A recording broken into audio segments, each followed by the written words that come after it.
Jessica repairs her grandmother's inherited piano and discovers a 60-year-old letter hidden in its hammers, revealing that her father's true biological parent is David Chen, a jazz musician who never knew he had a son.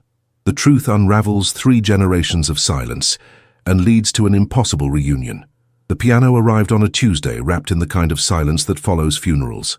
Jessica Monroe stood in her Portland living room, touching her left earlobe the way she always did when her hands didn't know what else to do, watching 2 movers maneuver her grandmother Maggie's upright Steinway through the doorframe.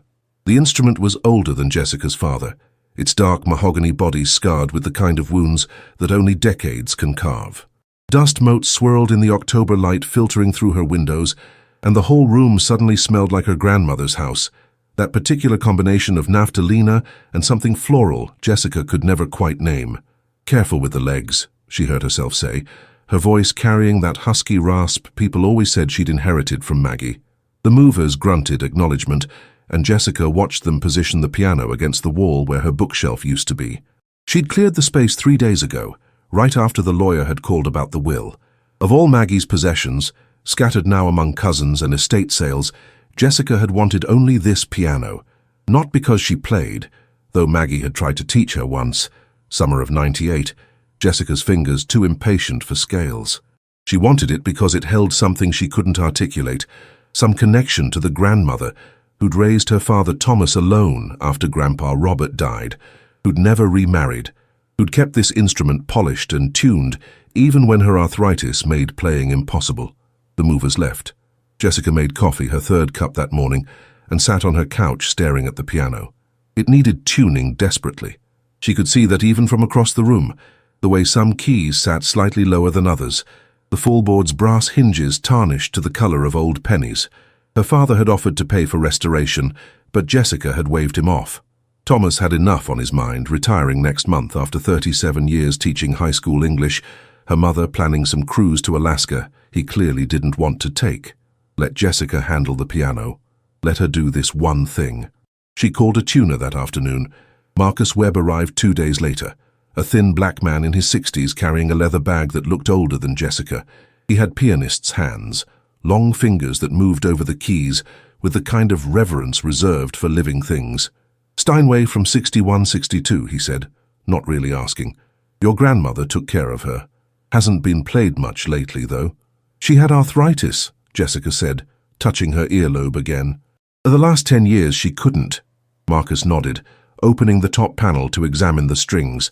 The afternoon light caught the brass and copper inside, turning the piano's interior into something almost holy. He pressed keys, listening, frowning at intervals Jessica couldn't hear. Then he stopped.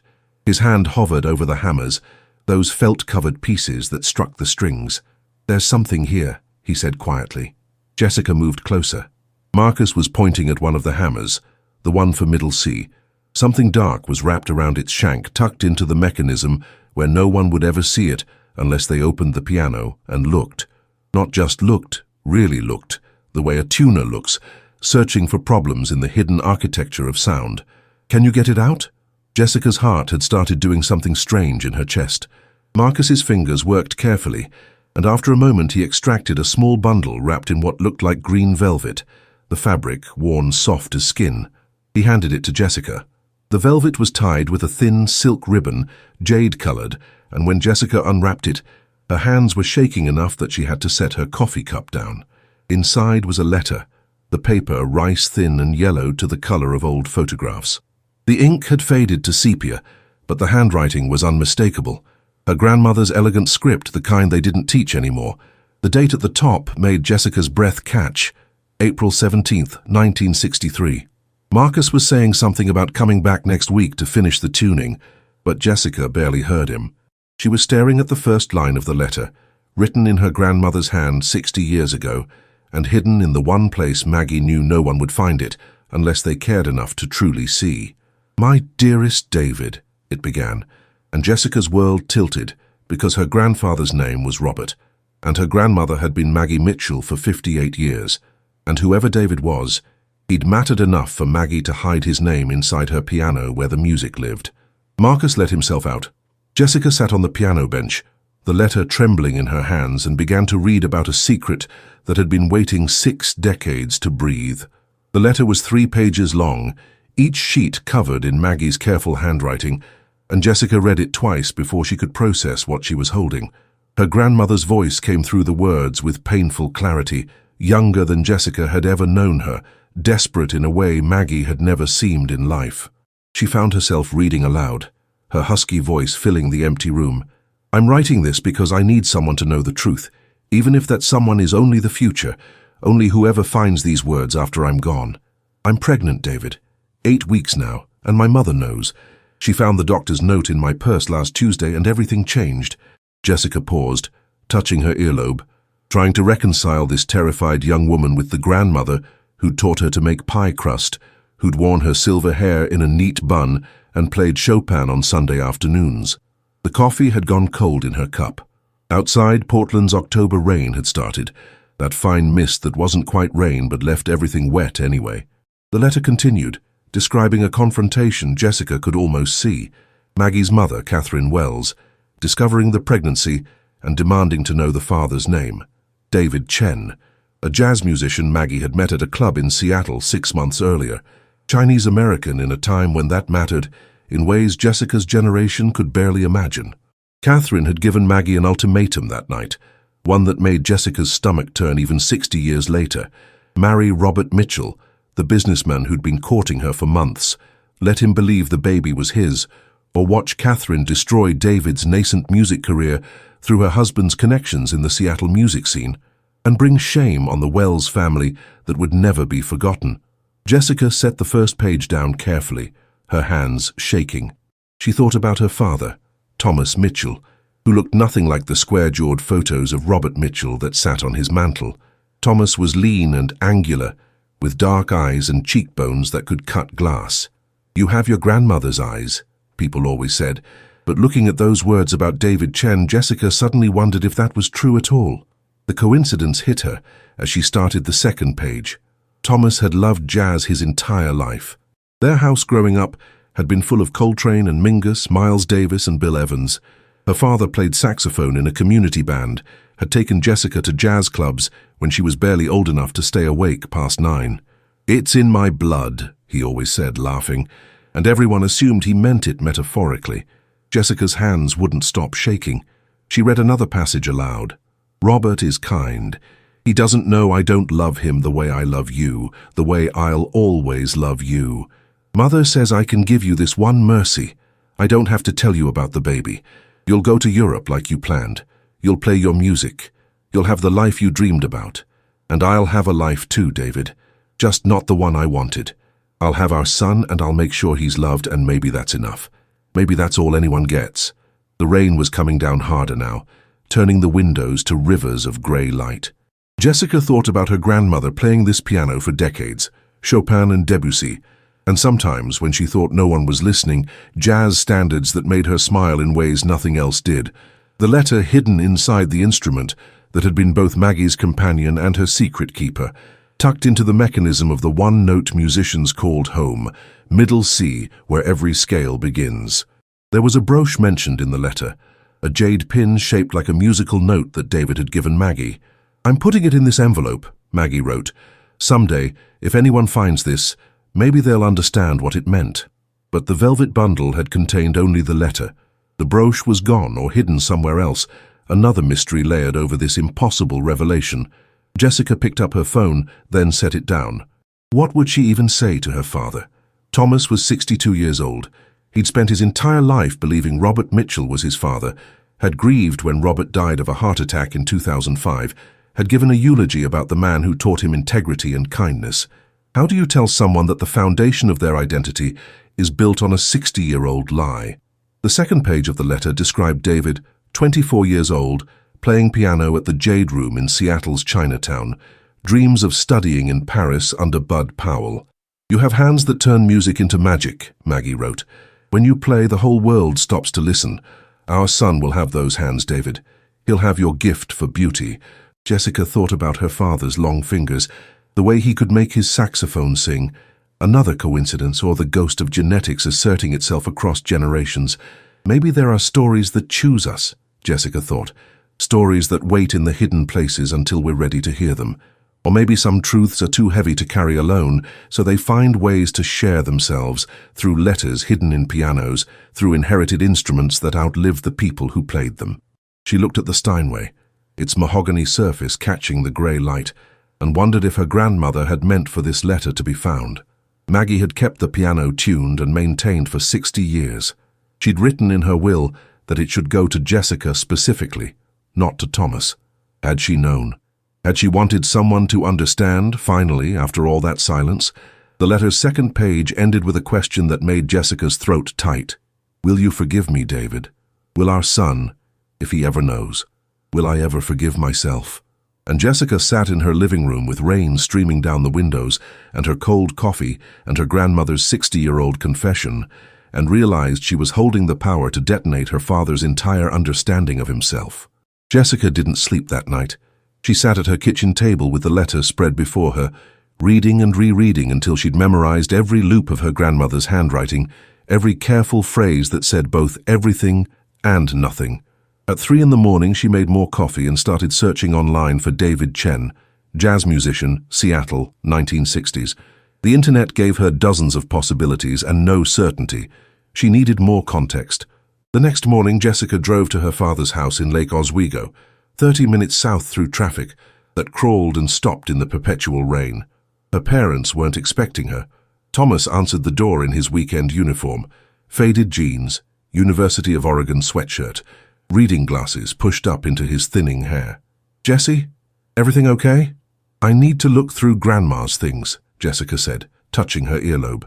"The boxes you brought home from her house. Is that okay?" Her father studied her face, those dark eyes that Jessica had always thought were Maggie's, seeing something in her expression that made him nod slowly. "In the garage. Your mother's at Pilates. You want coffee?" "I brought my own." Jessica held up her travel mug, already on her second refill of the morning. The house smelled like bacon, and the morning news was playing quietly in the kitchen. Normal sounds of a normal Saturday, except nothing was normal anymore, and Jessica didn't know if it ever would be again. The garage was organized with the kind of precision her father brought to everything. Banker's boxes labeled in his neat print, stacked by category. Jessica found the one marked Maggie Personal Effects and pulled it down. Inside, photo albums, costume jewelry in a velvet-lined case, her grandmother's reading glasses, a Bible with pages worn soft from use, and at the bottom, a small wooden box inlaid with mother of pearl. Jessica's hands shook as she opened it. Inside, wrapped in tissue paper that crumbled at her touch, was the jade brooch. A musical note rendered in green stone so deep it was almost black, the pin on the back tarnished silver. She turned it over and saw the engraving. DTC to MMW, April 1962. David To Chen to Margaret Marie Wells. 1 year before the letter. 1 year before everything fell apart. But there was something else in the box, something Jessica hadn't expected. Another piece of paper, newer than the letter, the handwriting shaky but still recognizable as Maggie's, dated December 2019, just 4 months before her grandmother died. Jessica's breath caught as she read, "To whoever finds the letter in the piano, I pray it's someone with wisdom and courage. I've carried this secret for 57 years, and it's time for the truth to breathe. But there was someone else who knew, someone who understood why I made the choice I did. My mother, Catherine, left me a note before she died in 1998. She said she regretted forcing my hand, that she'd been afraid of judgment and scandal more than she'd loved me. She said if there was a way to make it right, I should take it. But by then, Robert had been my husband for 35 years. He was a good man who loved our son, his son in every way that mattered except biology. How could I take that away from either of them?" Jessica sat back on the concrete floor of her father's garage, the jade brooch in one hand and this second confession in the other. So Catherine Wells had known what she'd done, had regretted it, had given Maggie a kind of permission to reveal the truth. But Maggie had chosen silence anyway. Protecting Robert, protecting Thomas, protecting everyone except maybe herself. The note continued. "I kept David's brooch all these years. I'd take it out sometimes when Robert was at work, when Thomas was at school, and I'd remember the music. David's hands on the piano keys, the way the whole room seemed to hold its breath when he played. I followed his career from a distance. He went to Paris, like he dreamed. He played with the greats. He never married, as far as I could tell, and I've wondered 1,000 times if he sensed something missing, if some part of him knew. 3 generations of women, Jessica thought. Catherine carrying her regret to the grave, Maggie carrying her secret until it became so heavy she had to hide it where music lived, and now Jessica, holding all these fractured pieces of truth and trying to decide what shape they should take in the light. She read the final lines of Maggie's note aloud to the empty garage. "If you're reading this, I'm gone. Thomas is 60-something, old enough to understand complexity, old enough to forgive, I hope. David Chen, if he's still alive, is an old man who's lived his whole life not knowing he had a son. Maybe that's the greater cruelty, not the lie I told, but the truth I kept from him. You'll have to decide what to do with this knowledge." I couldn't. I was too close to it, too tangled in the consequences of my own choices. But you, whoever you are, you can see clearly. You can choose what I couldn't. Jessica's father knocked on the garage door frame, making her jump. "You've been out here an hour," Thomas said gently. "You find what you were looking for?" Jessica looked up at him, at his angular face and dark eyes, his long fingers wrapped around his own coffee mug, the way he stood with one hip cocked, relaxed in a way Robert Mitchell never was in any photo Jessica had ever seen. She thought about David Chen's hands turning music into magic, about jazz in Thomas's blood, about all the small ways genetics whispers the truth, even when everyone around it is lying. "Not yet," Jessica heard herself say, touching her earlobe. "But I'm close." She didn't tell him. Not yet. Not in the garage on a Saturday morning with her mother due home from Pilates and the bacon smell drifting in from the kitchen and everything still normal in the way normal shatters if you push it hard enough. She needed to find David Chen first. She needed to know if the truth would heal or destroy, and if there was any possible way to do one without the other. Finding David Chen took 3 days of obsessive searching that left Jessica hollow-eyed and jittery with too much coffee. She started with jazz archives, moved to newspaper databases, traced a career that read like a dream fulfilled. Paris in '65, recording with Bud Powell in '67, a stint in New York through the '70s playing with legends Jessica's father would have sold his soul to see. David had been good, really good. The kind of good that almost made it, that played on albums people still collected, that got name-dropped in jazz documentaries when talking about the scene in Montmartre in the late '60s. But then the trail went cold in the '80s. Fewer recordings, fewer mentions. By the '90s, nothing. Jessica felt her hope dimming until she found a small article from 2018 in the San Francisco Chronicle's arts section. Local jazz legend returns to teaching. There he was, David Chen, 84 at the time, teaching piano at a community music school in the Sunset District. "I've played for kings and drunks," the article quoted him as saying. "Now I want to teach kids that music is the language we speak when words aren't enough." Jessica's hands shook as she found the school's website. The faculty page showed his photo, an elderly Chinese-American man with silver hair and those same high cheekbones Thomas had, the same long fingers, sitting at a piano with his eyes closed, in an expression Jessica recognized from watching her father play. The bio said he was 86 now, still teaching 3 days a week, unmarried, no children listed. No children he knows about, Jessica thought, and felt the weight of that knowledge settle deeper in her chest. She called the school. A receptionist with a kind voice told her that Mr. Chen's teaching hours were Tuesday and Thursday afternoons, Saturdays 10 to 3. "Would you like to schedule a lesson? He's wonderful with adult beginners." "I need to speak with him," Jessica said. "It's personal. It's about someone he knew a long time ago." The receptionist's voice became careful. "Mr. Chen is very private about his past. If you'd like to leave your number..." Jessica left it, knowing he wouldn't call. How could he? He didn't know who she was, didn't know he had a son or a granddaughter, didn't know that Maggie Wells had carried his child and his secret for 60 years before hiding it in a piano for someone else to find. That night, Jessica finally called her father. Thomas answered on the second ring, his voice carrying that slight breathlessness that meant he'd been playing his saxophone. "Jessie, you okay? You sounded strange the other day at the house." "Dad." Jessica touched her earlobe, pacing her living room while the October rain turned her windows to black mirrors. "I need to ask you something, and I need you to really think before you answer." A pause. Then, "You're scaring me." Did Grandma ever talk to you about your father? About Robert? Another pause. Longer. Jessica heard her father set something down, heard him walking, probably to his study where he kept his saxophone and his vinyl collection and all the parts of himself that weren't teacher or husband or father. She said he was a good man, Thomas said finally, that he worked hard, that he loved us, that he died too young. Why? Did you ever feel like something was wrong? Like maybe there were things she wasn't telling you?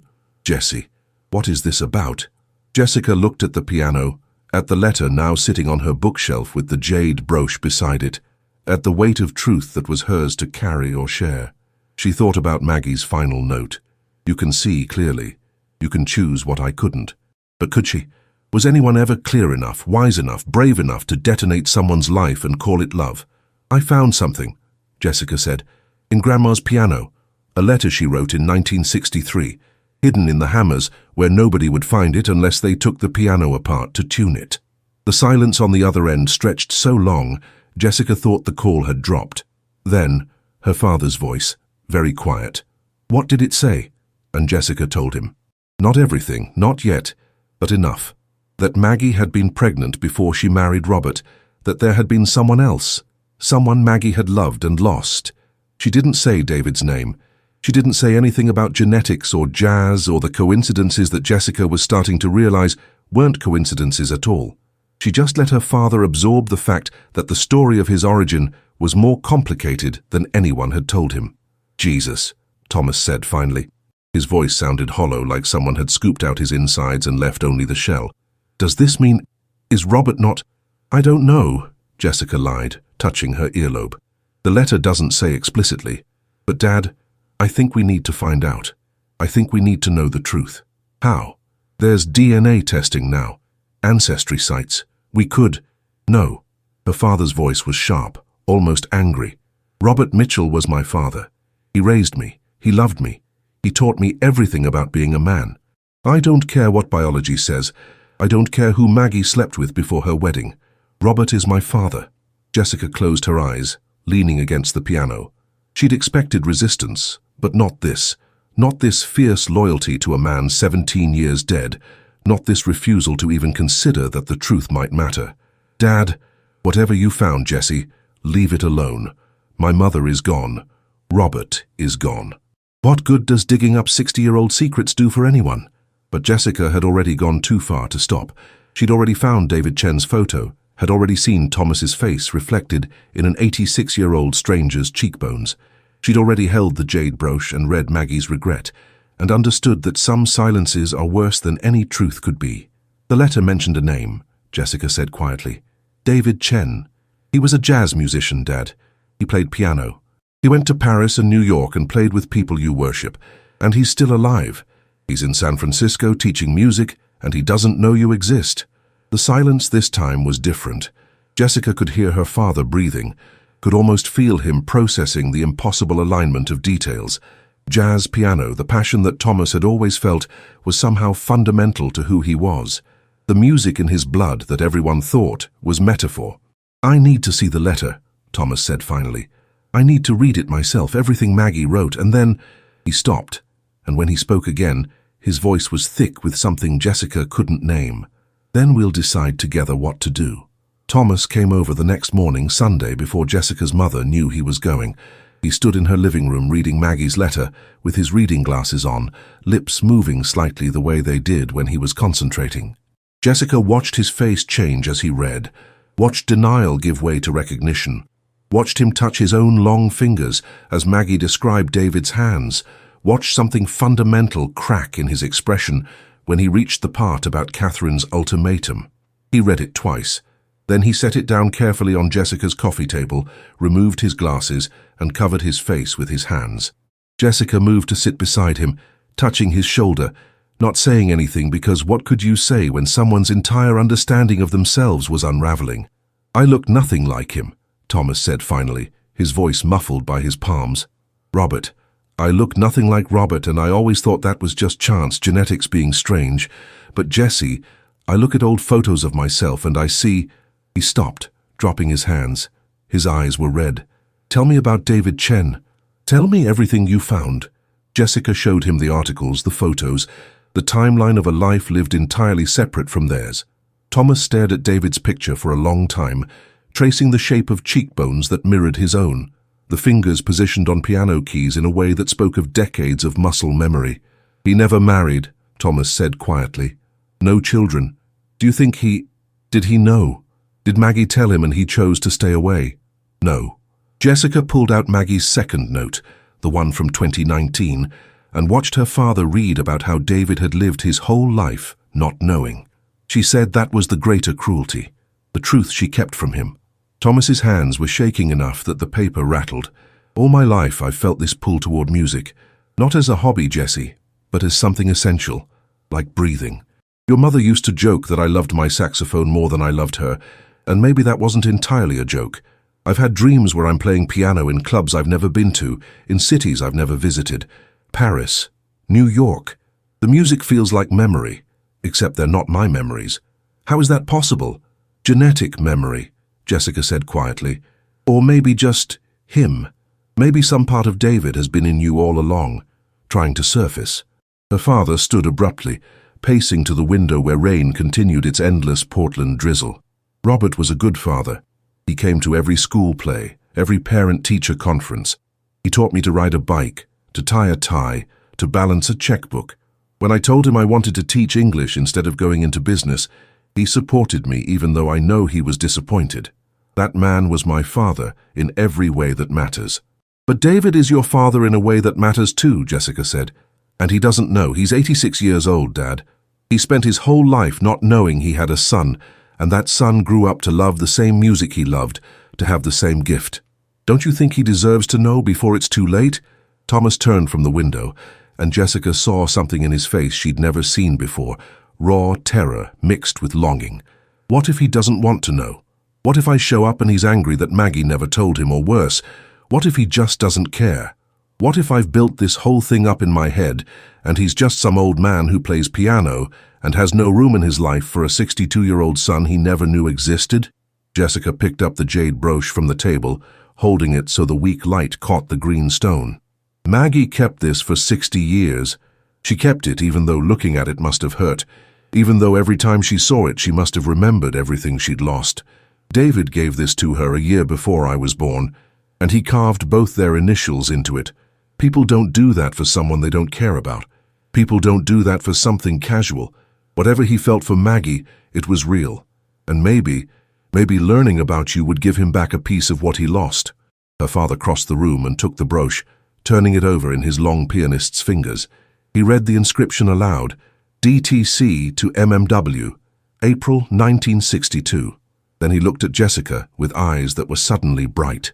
"There's something else," he said. "Something the letter doesn't say, but I've been thinking about since yesterday. I was born November 12, 1963.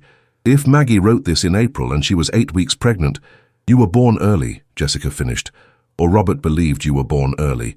But if you do the math, I was exactly on time for a baby conceived in February," Thomas said. His voice had gone flat. "The letter says Maggie met David in Seattle and they were together for 6 months. That means it ended right around when—" He stopped, his face going pale. Jesus, Robert probably never even questioned it. A baby born a few weeks early isn't unusual, but a baby born right on schedule for a woman who got married in June. Jessica felt something cold settle in her stomach. She'd been so focused on the revelation of David's existence that she hadn't thought through the arithmetic of deception. Maggie had married Robert in June, 3 months after writing the letter, probably showing just enough to make the wedding urgent, but not enough to raise questions. And Robert, kind, trusting Robert, had believed the baby was premature and never counted backward to February, when his wife-to-be was still seeing a jazz musician in Seattle's Chinatown. "He never knew," Thomas whispered. "Robert died thinking I was his biological son. Maggie never told him. She kept that secret through 35 years of marriage, through my entire childhood, through Robert's heart attack. She let him die believing a lie. Or she let him die believing in love," Jessica said quietly. "Because biology isn't everything, Dad. You said it yourself. Robert was your father in every way that mattered. Maggie gave him that. She gave both of you that relationship, that bond. Maybe the lie was the gift." Her father looked at her, and Jessica saw him wrestling with it, the competing truths of genetics and raising, of blood and choice, of the man who'd loved him, and the man whose DNA made him possible. "I need to meet him," Thomas said finally. "David, I need to look him in the eye and know if there's any part of me that recognizes him, if this feeling I've had my whole life of being slightly out of sync with my own history, I need to know if meeting him makes that feeling go away or makes it worse. And if it makes it worse," Thomas smiled, but it was sad and small, "then at least I'll know. At least I'll stop wondering." He picked up Maggie's letter again, reading one more passage aloud. "Our son will have your hands, David. He'll have your gift for beauty." His voice cracked on the last word. She knew.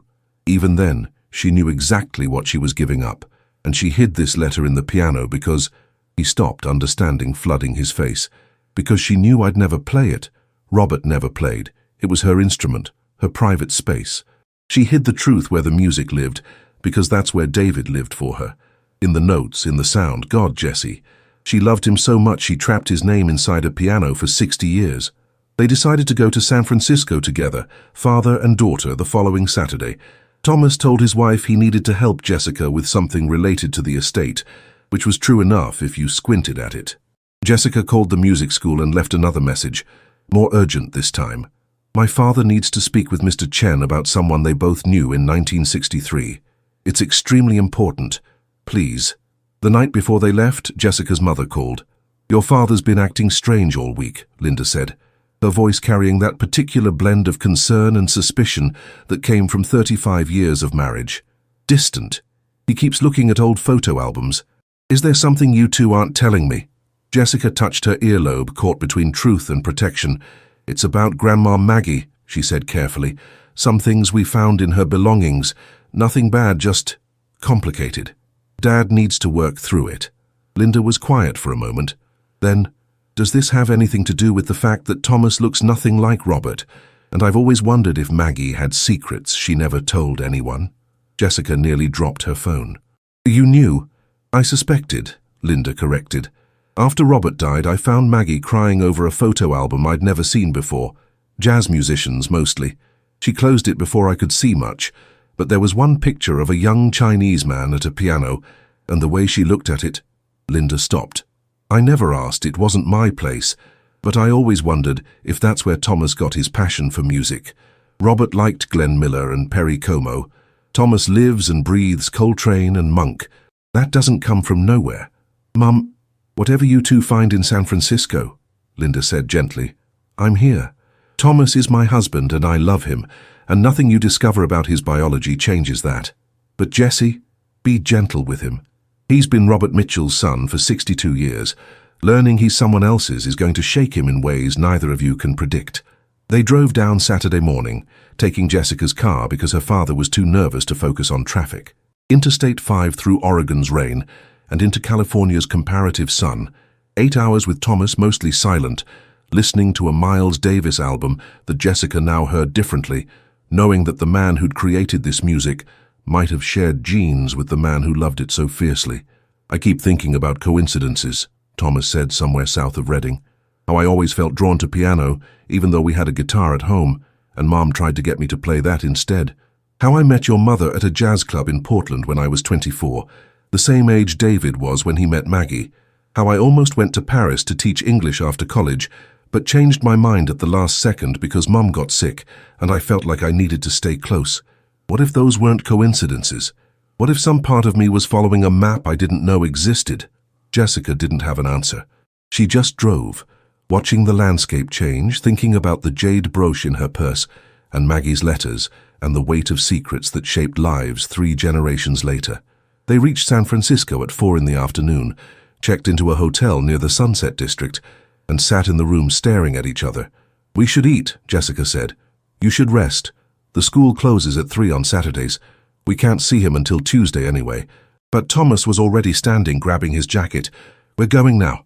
I need to know if he's real, if he's alive, if—" He stopped, his voice breaking. "I need to know before I lose my nerve." The music school was in a converted Victorian, painted jade green in a way that made Jessica's breath catch. Fate or coincidence? Design or accident? The universe folding back on itself in patterns that meant everything or nothing. They climbed the steps, Thomas's hand shaking as he reached for the door. Inside they could hear piano music, someone playing a Thelonious Monk piece, Round Midnight, the notes falling like amber grief in the late afternoon light. A young receptionist looked up from her desk. "I'm sorry, we're closing soon. David Chen," Thomas said. His voice was barely a whisper. "I need to see David Chen. Please. It's about Margaret Wells. Maggie Wells. From Seattle, 1963. The receptionist's eyes widened. She glanced toward the hallway where the piano music was coming from. "He's with his last student. They should be done in about 15 minutes. You can wait if—" "We'll wait," Jessica said, taking her father's arm and guiding him to a chair before his shaking legs gave out. The longest 15 minutes of Jessica's life passed in that waiting room. Thomas sat motionless, his hands clasped between his knees, his breath coming too fast. Jessica wanted to say something comforting, but couldn't find words that didn't sound hollow. So she just sat beside him, touching her earlobe, listening to the piano music that was definitely being played by someone who'd spent 60 years turning sound into meaning. When the music stopped, a teenage girl emerged from the hallway, case in hand, calling back, "Thanks, Mr. Chen," in the casual way kids had with teachers they liked. Then footsteps, slow and careful, and David Tuo Chen appeared in the doorway. He was smaller than Jessica expected, diminished by age but still carrying himself with the kind of grace that came from a lifetime of performance. Silver hair, those same high cheekbones, those same long fingers that Jessica saw echoed in her father's hands. He wore a cardigan over a button-up shirt, slacks, sensible shoes. An old man who taught piano to kids on Saturday afternoons, except his eyes, dark and sharp and full of music, looked exactly like Thomas's. "I'm told you asked for me," David said, his voice carrying the faint remnants of an accent, probably from his childhood before American rhythms smoothed the edges. "Something about Maggie Wells?" Thomas stood. For a long moment, the two men just looked at each other, and Jessica saw recognition flicker across David's face, even though he couldn't possibly know who Thomas was. But genetics speaks its own language, and in the slant of afternoon light through the Victorians' windows, the resemblance was undeniable. "My name is Thomas Mitchell," her father said. His voice was steady now, clear. "My mother was Margaret Wells. Maggie. She married Robert Mitchell in June of 1963, and I was born that November. But that's not the whole story. The whole story was hidden in a piano for 60 years, until my daughter found it 2 weeks ago." David's face had gone very still. "I don't understand." Thomas reached into his jacket and pulled out the jade brooch, holding it so the light caught the green stone. "DTC to MMW, April 1962, he read. "You gave this to my mother a year before I was born. And she kept it her entire life, hidden in a box she never showed anyone, because you mattered to her in ways nobody knew, because she loved you, and she never stopped, and when she died last year she left behind a letter that explained everything." Jessica watched David's eyes go to the brooch, watched his hand come up involuntarily as if to touch it. "That's not possible," he whispered. We were going to, but then she married someone else. Her mother said she'd met a businessman, that I should go to Paris like I'd planned, that Maggie wanted me to have my career. I thought—" He stopped, and his face crumpled in a way that made him look suddenly ancient. "I thought she'd chosen someone else." "She was pregnant," Thomas said softly. 8 weeks when she wrote the letter. Her mother gave her an ultimatum: marry Robert Mitchell and let him believe the baby was his, or watch her family destroy your career and bring shame on everyone. She chose to protect you. She chose to let you go to Paris, to play your music, to have your dream, and she spent the rest of her life wondering if you ever felt something missing. David sat down heavily in the nearest chair, and Jessica saw tears on his face. Quiet, devastating tears that spoke of 60 years of not knowing, of a life lived without the son who should have been his. "Thomas," he said, testing the name. "You're saying that I have a son," Thomas finished. His own face was wet now. "I'm 62 years old and I teach high school English and I play saxophone in a community jazz band, and my whole life I felt like I was supposed to be someone else, supposed to be somewhere else. And 2 weeks ago, my daughter found your name hidden in my mother's piano, and suddenly everything made sense." David looked at Thomas, really looked, taking in the angular face and dark eyes and long fingers that were the same as his own. "You play," he said, not a question. "You play music." "I breathe it," Thomas said. "The way you do, the way Maggie did." It's in my blood. And David Chen, 86 years old and alone his entire life, reached out one shaking hand to touch the son he'd never known existed and whispered, "It was always in your blood. You were always mine." The music school closed around them, the receptionist tactfully disappearing, leaving the three of them alone in the fading light. David couldn't stop touching Thomas, his shoulder, his hand, his face, as if confirming he was real. 60 years, he kept saying.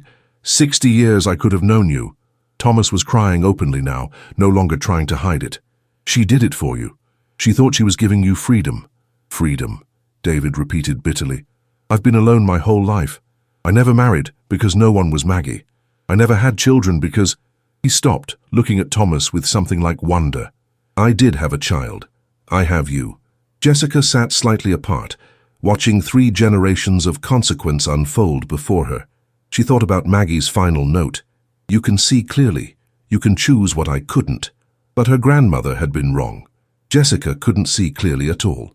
She was just a woman holding broken pieces of other people's lives, trying to decide if pressing them together created something whole or just revealed how jagged the edges were.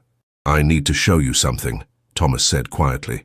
He pulled out his phone, scrolling through photos until he found what he wanted, a picture from his 50th birthday party, Thomas with his saxophone, mid-performance, eyes closed in an expression of pure absorption. This is how I look when I play. Your mother, my wife Linda, she took this photo, and when I saw it later, I thought it didn't look like me at all. It looked like someone else wearing my face. David stared at the photo for a long time. Then he reached for his wallet, extracted a worn black and white photograph and handed it to Thomas. A young David at a piano, Paris in the background, same closed eyes, same expression of complete surrender to music. The photos could have been the same person, separated only by time. Genetics isn't everything, David said softly, but sometimes it's the map to understanding why we are the way we are. He looked at Jessica. You found the letter.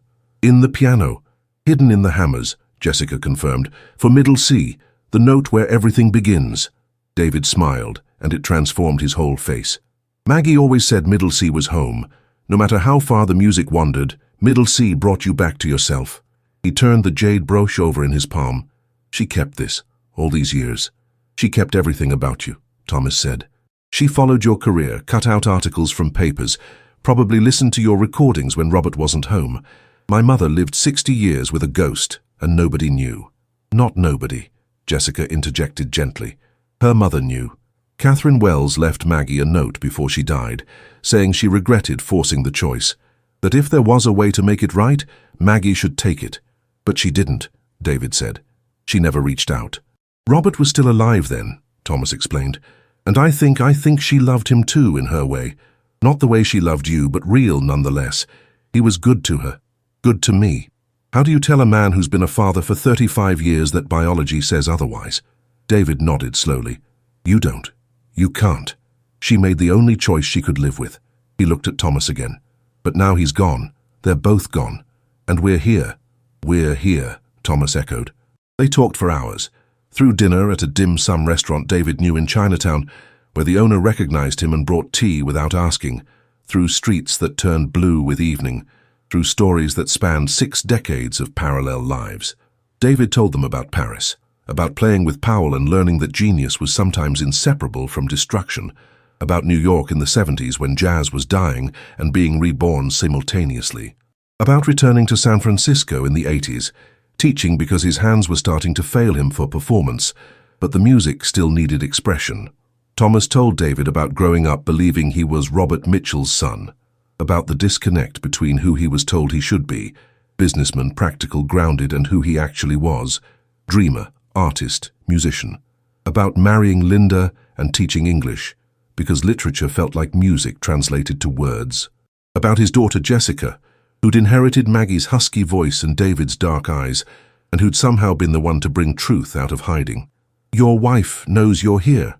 David asked, as they sat in a park near the music school, the San Francisco night surprisingly warm around them. She knows I'm looking for answers about my mother, Thomas said. She'll know the rest soon. I don't keep secrets from Linda. I've seen what secrets do. David looked at the jade brooch, still in his hand after all these hours.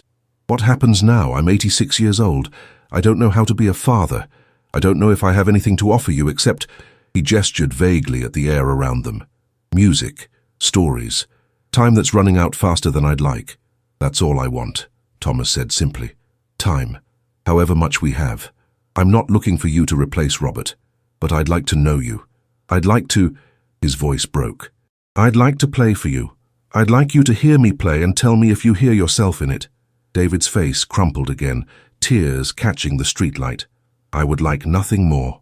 Jessica watched them sitting on a park bench in San Francisco, an old man and a middle-aged son meeting for the first time, and felt something shift in the universe. Felt the weight of Maggie's 60-year secret finally lifting. Felt the coincidences that weren't coincidences resolve into pattern and purpose. Her father had spent his life loving jazz without knowing it was his birthright. David had spent his life alone without knowing he had a son, and Maggie had spent her life carrying both their grief, protecting them from each other in a choice that was both devastating and possibly the most loving thing she could have done. The next day, Sunday, Thomas brought his saxophone to the music school. David sat at the piano, and they played together for the first time.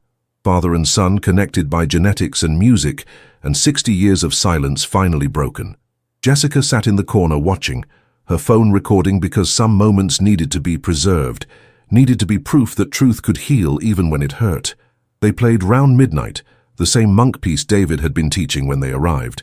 Thomas's saxophone and David's piano wove around each other like they'd been doing it for decades, like the music had always known they belonged together, even when they didn't. When it ended, both men were crying, and David said, "You have my hands. You have my heart. You have everything I could have given you if I'd known. You're giving it to me now," Thomas said. "That's enough." But David shook his head. "It's not enough. It's 60 years too late. But it's what we have, and I'll take it." Jessica drove her father back to Portland that evening because he was too overwhelmed to focus on the road. They didn't talk much, just let the miles accumulate, let the weight of the weekend settle into something they could carry. When they reached her apartment, Thomas held the jade brooch up to the light one more time. "I'm giving this back to David," he said. "He gave it to Maggie out of love, and she kept it out of love. And now it should go back to him. Full circle." "What about Mom?" Jessica asked. "What are you going to tell her?" Thomas smiled, and it was the first smile that had reached his eyes since this all began. "The truth, that my mother loved two men, that biology and family aren't the same thing, that Robert was my father and David is my father, and both things are true at once. Linda will understand. She always does."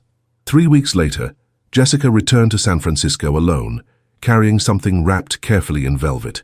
She found David at the music school, teaching a young girl the fundamentals of jazz improvisation. When he saw Jessica, his face lit up in a way that made her understand why Maggie had loved him. "Your father sent something," Jessica said, handing him the package. Inside was the jade brooch polished until it gleamed, and a note in Thomas's handwriting. "You gave this to her in April 1962, and she kept it for 58 years. Now it's yours again, along with something she never gave you. A son who loves you. We're playing a concert together next month. Community Jazz Showcase in Portland. Come, play with us. Let's make music as a family, the way we should have been doing all along." David held the brooch and wept, and Jessica sat with him until he was ready to speak. "Will you tell him something for me?" David asked finally. "Tell him that I understand now why Maggie made the choice she did. Tell him that I forgive her, that I always would have forgiven her, that love is complicated and messy, and sometimes the wrong choice is the only choice that lets everyone survive. Tell him—" He stopped, touching the jade note that had traveled full circle. "Tell him that I'm grateful. For him, for the music, for this second chance to be a father, even if it's 60 years too late. Tell him I'll be at that concert, and I'll play, and we'll make something beautiful out of all this broken time." Jessica promised she would, and a month later, in a small community center in Portland, 3 generations made music together. David on piano, Thomas on saxophone, Jessica in the audience with her mother Linda, and a photograph of Maggie Wells that Jessica had brought specifically for this moment. The piano they played was Maggie's Steinway, transported from Jessica's apartment for the occasion, tuned perfectly by Marcus Webb, who'd found the letter and set this whole impossible story in motion. They played Round Midnight first in honor of how they'd met. Then jazz standards that spoke of longing and loss and love, that survived even when it was buried. The audience heard beautiful music, but Jessica, watching from the front row with Maggie's photograph in her lap, heard something else, the sound of secrets finally set free, of truth that healed instead of destroyed, of a family finding itself across 60 years of silence. After the concert, David approached Jessica with the jade brooch pinned to his lapel. "Your grandmother," he said softly. She knew. Somehow she knew that hiding that letter in the piano meant someone like you would find it. Someone brave enough to bring truth into light. He touched the brooch. "She gave us all a gift, the gift of knowing, even if it came so late. Tell me about her.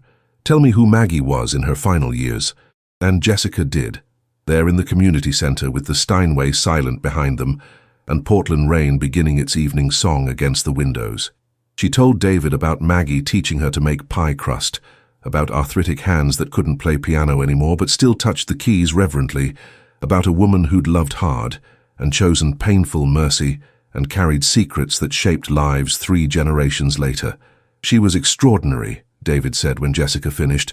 "And she gave me a son even if I didn't know it, even if I spent 60 years not knowing I had the most important thing in the world." He looked at Thomas, who was packing up his saxophone and laughing at something Linda had said. "He's everything I could have hoped for, everything I didn't know I was missing." Jessica handed David the photograph of Maggie, taken maybe 5 years before she died. Silver hair in a bun, reading glasses, the kind of face that had earned its lines through love and loss and stubborn survival. "Keep it," Jessica said. "She kept your memory alive. Now you can keep hers." David took the photo with shaking hands, and Jessica left him there holding Maggie's image and the jade brooch and 60 years of love that refused to die even when buried in the mechanism of a piano where music lived. Outside, the rain had stopped, and Portland's November night was clear enough to see stars. Jessica stood beside her parents' car, watching her father and David embrace goodbye with promises to call tomorrow, next week, always. Linda stood beside Jessica, and without warning she took Jessica's hand. "Thank you," Linda said quietly, "for being brave enough to tell him, for giving him this." "It wasn't me," Jessica replied. "It was Grandma. She left a map. I just followed it." "No," Linda corrected. "Maggie left a secret. You made it into a gift. There's a difference." Maybe there was. Maybe the difference between secrets and gifts was simply whether you kept them buried or brought them into light. Maybe Maggie had understood that in the end, when she'd written that final note giving permission for truth. Maybe she'd known that Jessica, named for her own middle name, would be the one to translate silence into sound. Thomas called to them, and they climbed into the car. 3 generations of women who'd loved men who made music, who'd carried secrets and survived them, who'd learned that family was both the thing you were born into and the thing you chose to build from broken pieces. As they drove through Portland's wet streets toward home, Jessica thought about pianos and letters and jade brocks that traveled 60 years in circles. She thought about her grandmother hiding truth in hammers and strings, about coincidences that were really genetics whispering across generations, about the way music carried meaning when words weren't enough. The Steinway waited in her apartment, tuned and perfect, no longer hiding secrets but somehow still holding them, holding the memory of Maggie's hands on the keys, of a letter written in desperation and hidden in hope, of 3 generations finding each other through music and time, and the stubborn refusal of love to die even when buried. Jessica touched her earlobe, a habit inherited from a grandmother who'd understood that some truths were too precious to destroy but too painful to speak. And she understood, finally, what Maggie had known all along, that the greatest act of love is sometimes choosing who gets to know the truth, and when, and how. The piano would stay in Jessica's living room, played now by the granddaughter who'd freed its secrets.